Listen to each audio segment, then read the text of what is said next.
Hello? Hello, is this coming through? Anyway, I'll just write on.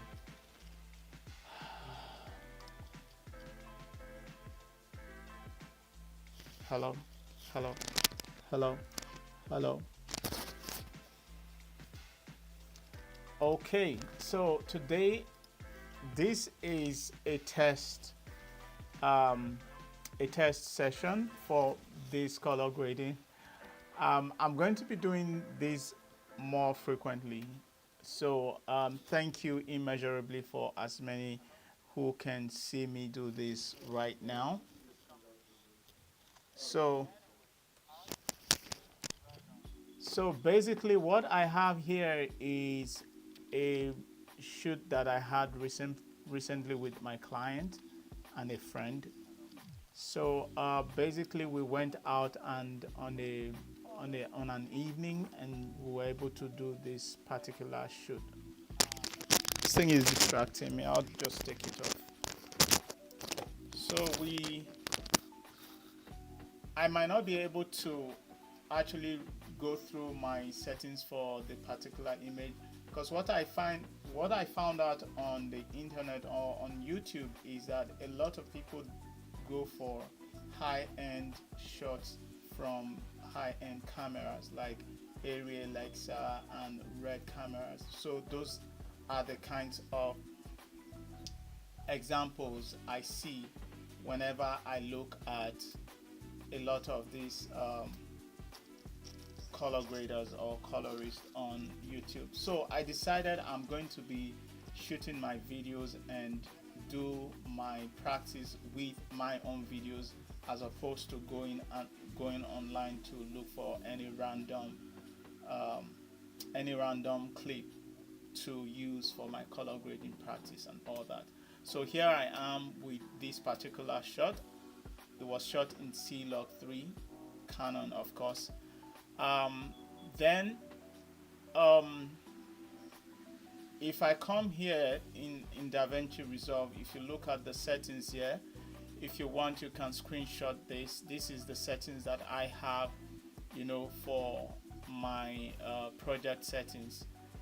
So I did for color science, I did DaVinci YRGB, which is the default settings for that particular color science. And then of course I shot this shot in in Canon Cinema Gamut / Canon Log 3. So that's basically what I have for this place. But that if you use a certain if you use a different camera, your settings that you apply to this particular portion is definitely going to be different. So you might want to look for what is applicable to yours for all you guys who use S-Log for Sony cameras and all that. So basically I'm going to exit here so that I get started with the color grading of this particular clip. Now this is not like a tutorial. I'm going to start gradually, just making it seem like I made this up for a show, but hey, you are welcome to learn from this if you like. So basically the first thing I do is to label my first node, which is CST for color space transform. So I come to this portion here and I drag that particular plugin and I drop it in my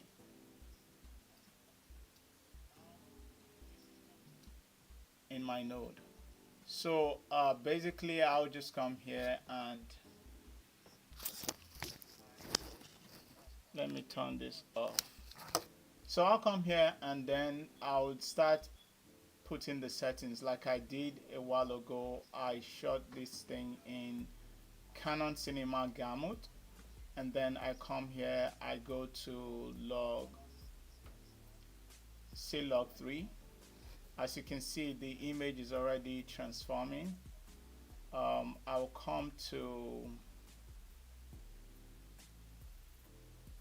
come on here I will do Rec 709 for the just to be able to convert the look to what I saw the day, just the way I shot it the day I shot the clip.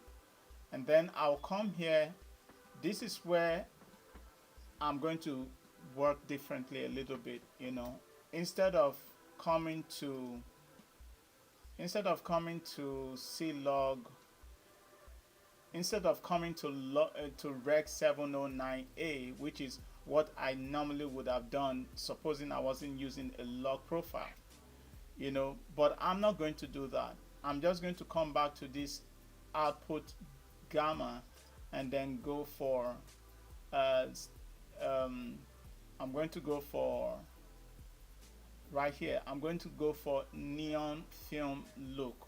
So the reason I want to do that is because I want to use a Kodak um, lot to transform this image so that I would work faster. The reason why I actually now do this is because it helps me work faster.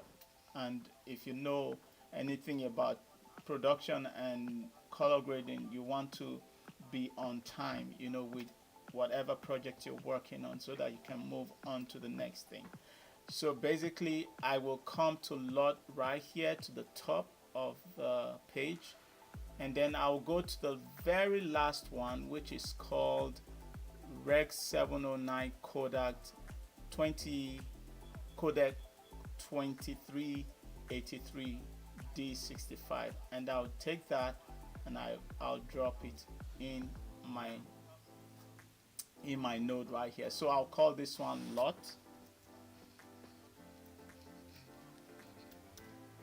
I'll call this one lot, and then I come back here and then I'll add another node by pressing Option S for Mac system, Control S for Windows.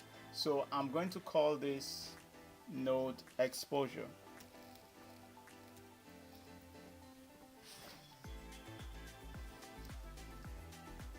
I'm going to call this exposure. So basically, if you look at this image here, it looks a little bit washed out, and that's intended to happen, or that is expected, right? Because I just used a lot right now. So what I'm going to start to do is just to start, you know, to really fix the image and make it look good and pleasing to the eye. So I will come to this particular page right here, the color page, you know, and then start to dial in these numbers or these settings. If you look at this, my waveform here, the RGB parade, you can see that this whole place is all the way to the top, hence the washed out look, you know, that you can see right now in the clip.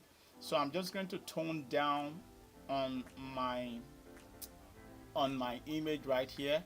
If by coming down to the lift and dragging it down, so that will begin to bring the waveform all the way down without doing it too much, so that I don't lose my shadow.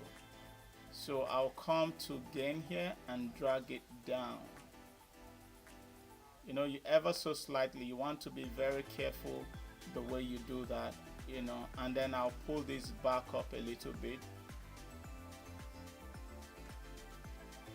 I'll pull this back up a little bit, and sometimes I want to just achieve that middle point, this middle point right here. So I'll drag this down a little bit more, and then drag this up a little bit more. As you can see, we still have a lot to do, but the image is looking a little bit better, you know. Then sometimes I can add a little bit of, you know, a little bit of that, and then I'll put that back up and then increase that right here.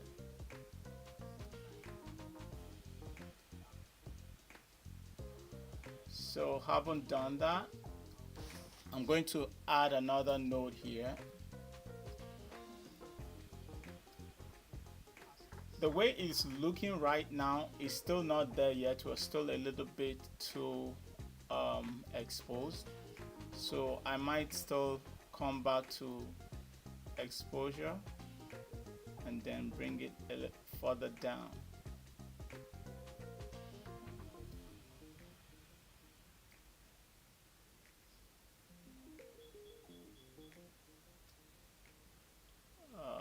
Let me see. Okay, so we still can go down. You know, I needed to actually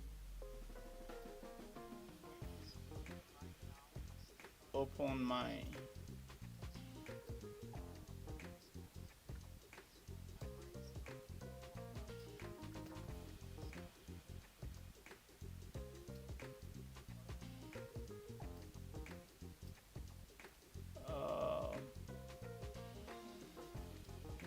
so for the sake of this video, I'm not going to be talking too much. At some point, you know, I'm just going to focus on trying to make sure this image comes out the way it should. And so for this node, I'm going to call it I'll call it I'll call this balance. I'll call this balance. At this point, I want to make sure that my balance is good.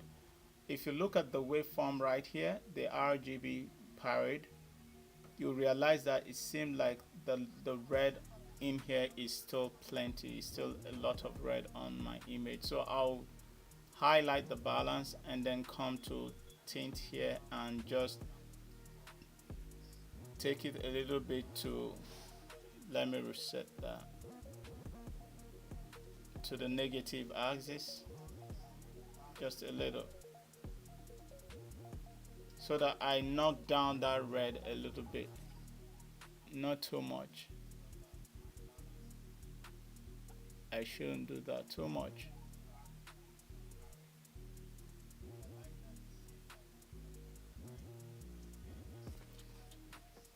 Yeah, as you can see, for some reason I can't see this clearly. So when that happens, what you want to do is to reset. Okay, better. This is much better, man. So when that happens, what you do is click on here and reset this thing right here. It will make it brighter. So that works right now. Now, I haven't done balance. I would add another node again. So this node, I will call it contrast.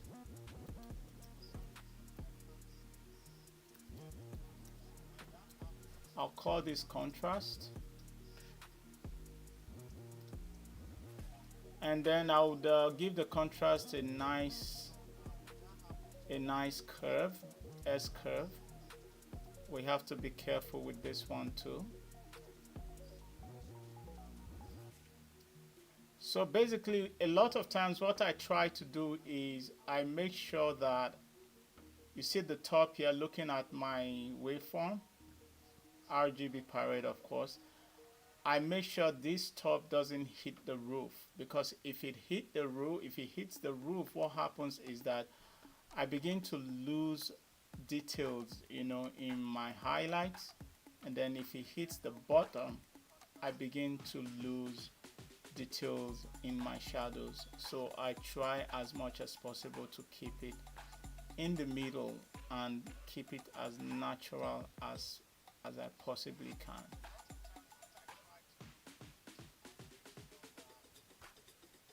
So it's going to be a lot of going back and forth within these nodes, you know, just fine-tuning the image. But if you look at here, if I come to this place, so far you can see how much we have done, but we still need to do more, you know, in a way. So I'll go back to the color page. So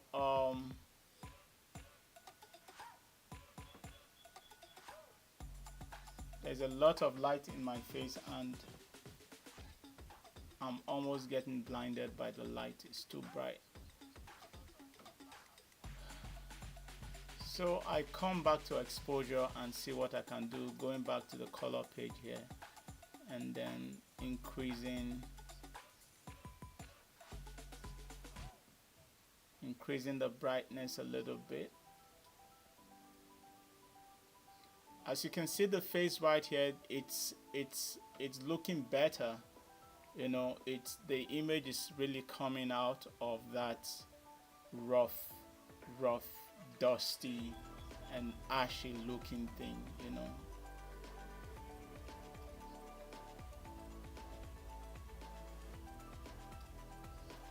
So the next thing I want to do now is to try and focus on the skin tone, which is the next node I'm going to add. So I'll call this one skin. So skin will mean that we'll have to select the face so that we bring out that skin tone nicely and sweet. And so the next thing we're going to do is to go to this tool, this eyedropper tool here, so that we can start the selection of his skin and dial in those settings.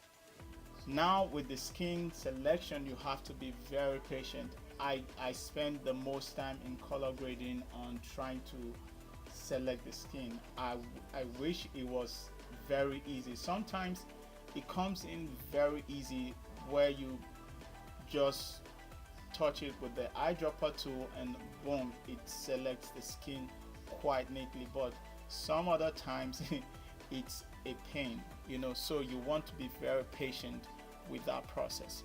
So now that we have selected that skin, I need to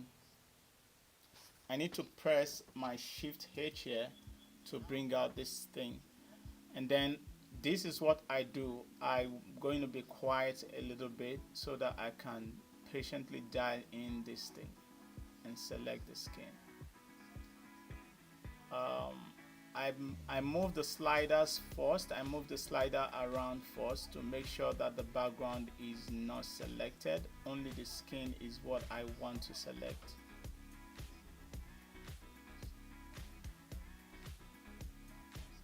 Even if it selects the phone, or even if it selects the phone, I won't mind because it falls within the same color tone.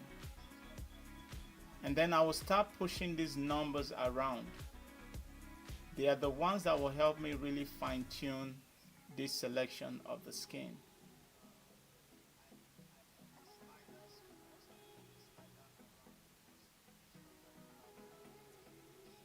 I mean, there's no hard or fast rule about selection of the skin, but you just have to keep moving these things and make sure that the skin is properly selected. You see that? It's gonna go crazy. And then I go to high. As you can see, it's getting there. I move that. I go to the next one.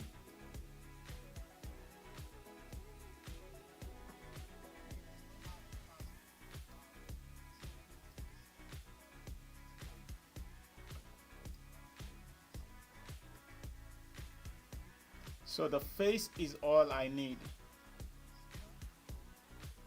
The face is all I need, people. So now we'll move straight to this matte finesse, if that's how it's pronounced. So the ones I will engage here is just the clean black. Sometimes I try the clean black, it won't do nothing, and then I'll leave it alone. Now you need to take note that it might work differently for your type of image or the image you're going to be working on. This is what is working for this particular image. Some other times these things are going to work differently depending on the project. So I will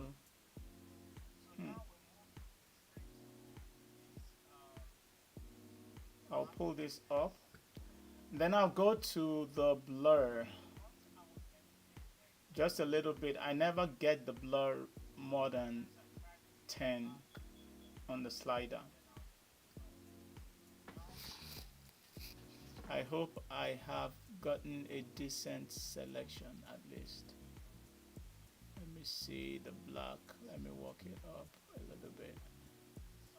So sometimes you're going to select some part of the background. It's okay. It doesn't have to be that perfect. But what I mostly look out for is to ensure that my skin tone, which is the main target, is well covered.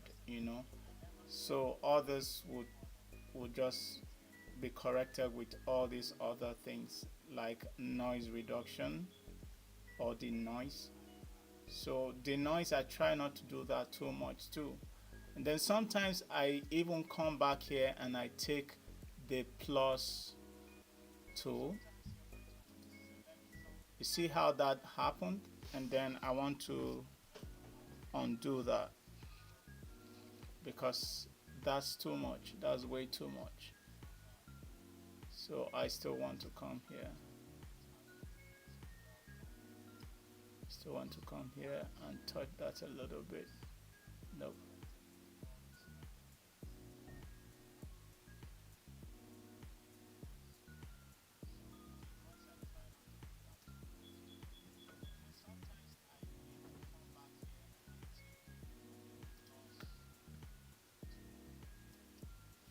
Nope.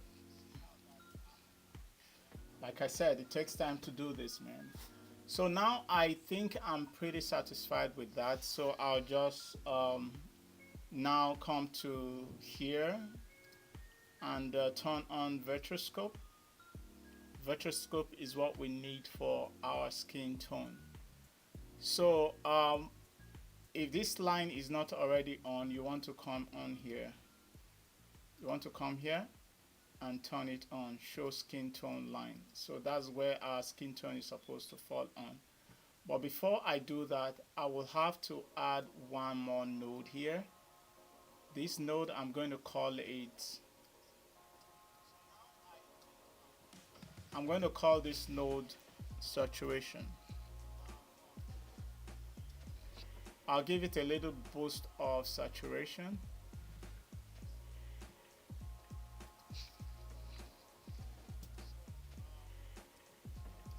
I'll come back to saturation and give it a little bit boost of the saturation by coming here and increasing saturation from here. All right, and then color boost will be set to maybe 5 for now. I mean, I can always come back and tweak that setting, back and forth. That's just the way I go. So I think I am liking what I see with that color, and with that color addition. It's looking good to me. And then next, I want to go back to my skin, which is the reason why I opened the Virtuoscope. Turning the skin tone line on again. I don't know, for some reason I need to reset the Virtuoscope again because I barely see it. Reset and then bring back the skin tone line. I barely see this thing right here, but there's no problem. I'm just going to go on and tweak the settings for the skin tones. Now, one thing about skin tone accuracy is you want to get your white balance correctly in camera, because when the camera white balance is well calibrated, you're not going to have so much problems with having accurate skin tone in post. Sometimes I just brush through this particular phase, because you know I try as much as possible to do the best, nailing my white balance in camera, so that when it comes to correcting my skin tone, it's just a walk in the park. So basically, you probably want to do the same. Don't I don't use auto white balance. I try not to. If I can avoid using auto white balance, I try not to use it. So you want to take note of that. So for this, I will come to here and then highlight that again. And then usually once I highlight that, I come to the log wheel here. And the log wheel is what I use. I'll just touch it a little bit.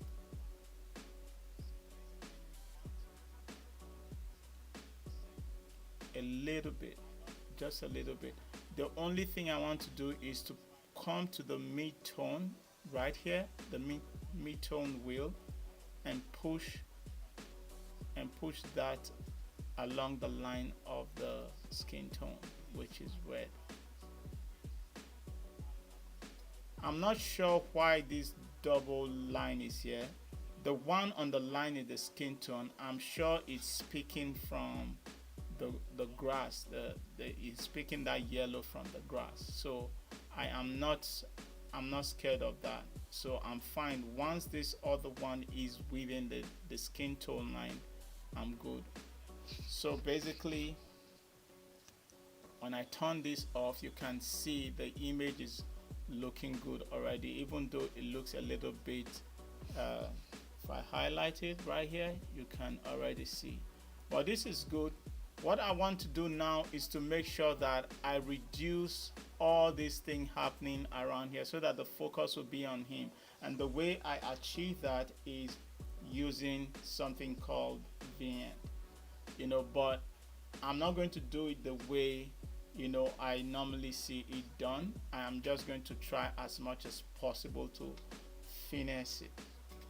So what I'm going to do now is I'm running out of space, but we're going to do this. I'll add another node right here.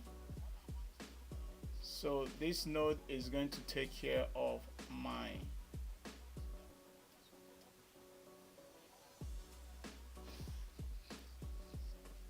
so let's see.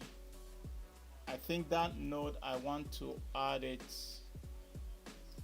I want to put that node after the lot. So I bring my lot here and then add a node. So this node is going to take care of the vignette. It's going to help me work on his face.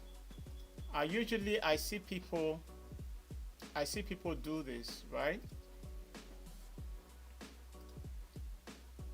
I see people do this. I add that to my skin node right here. I mean, I have done this too, but sometimes it can be a little bit tacky, and then you have to now start to trace, or you feather it a little bit, and then make sure. There's nothing wrong with this, but there's something else I prefer. Once you do this, then you now have to start tracking it. You have to come here and then you start to track it, as you can see. But sometimes I try not to do that, so what I'm going to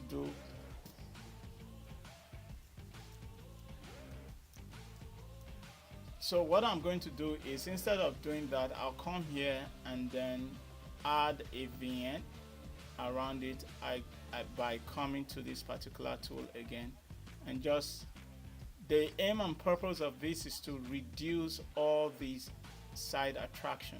I want to put the focus on my subject here, so I will increase this. I'll increase that and open the feathering.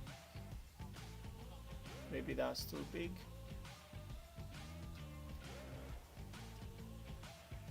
Um, so, and then I'll come to my tool here. I make sure I'm no longer on lock. I come back to this generic wheel here, and then I use this sometimes. I just tweak. Now take note, it's getting dark on his face, but that's not the intention. The intention is to invert that thing, is to invert the circles around him, right? So I will go back in here. I'll come back in here and invert it.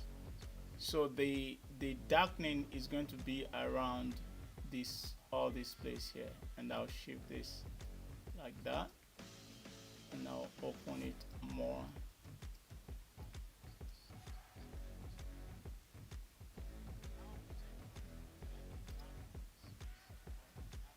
So that it's not too much, but it's just a way of, I'll come back to contrast here and maybe darken that thing a little bit.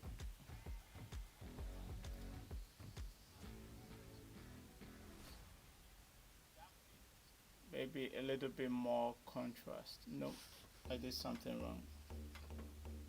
A little bit more contrast would do here.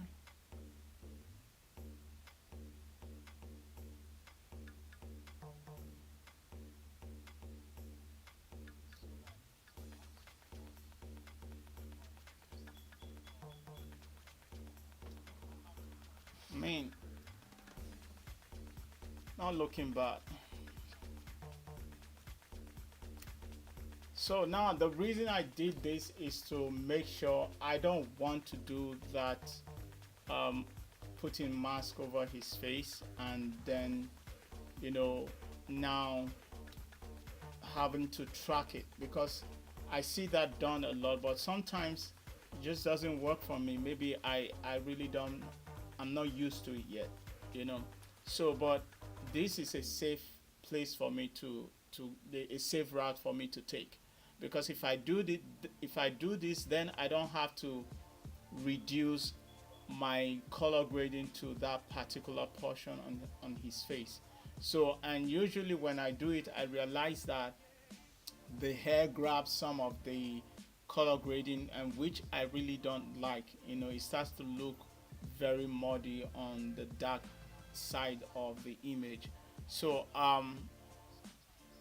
let's interact in the comment. Maybe you know what to do better. You know, I don't claim to be an island of knowledge in this. You know, I am practicing. That's all I'm doing, if you get my point. Basically this is probably how I would leave this image. I can actually push this out. The shadows are clean enough for me. The skin tone is clean enough for me. The